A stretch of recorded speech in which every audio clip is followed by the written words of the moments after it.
But she's got one thing that's incredible, an unrealized capital gain tax. That will drive every business out of the United States.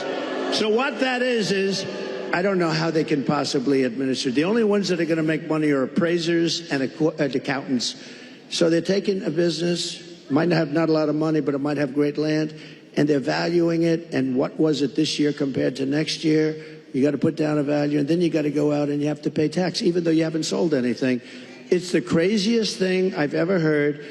And I don't know how any rich person or any person that's in business can even think of supporting her.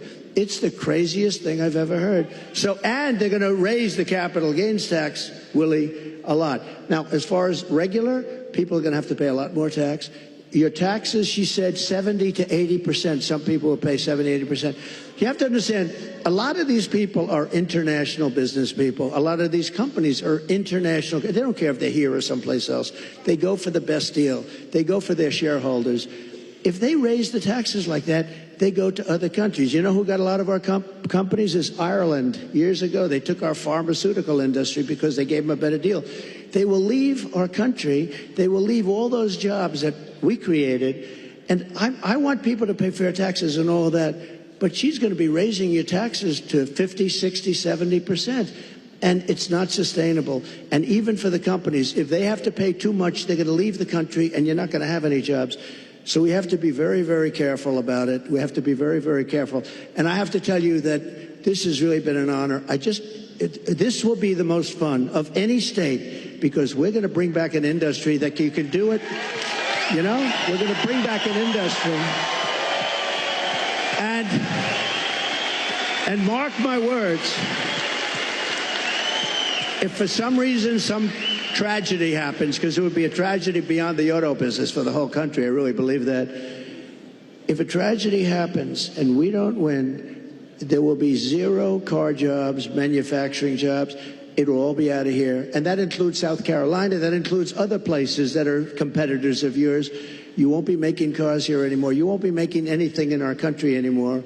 We're going to bring it all back. But the one, and I say this, and I said it to another state the other night, and I said, this is not a good thing to say to another state, but I said, Michigan's going to be the most fun because you're so set up for greatness. All you need is somebody smart at the top to say, you can't flood our market with cars. You just can't do it.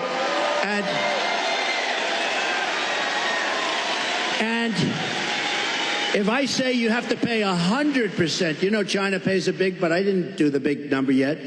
But if I say you have to pay 100 or 200%, it doesn't matter because I'm going to say, second sense, I hope you don't mind this. However, if you build your plant in Detroit, or if you build it in Michigan, or if you build it anywhere in the United States for that matter, it seems to be the right location, but we're going to have more fun. So I'm telling them about Michigan, and I'm saying, you know, the story's getting a little bit long because I'm talking about Michigan. I happen to be in another state, but everybody loved it because they know you. You're recognized for this.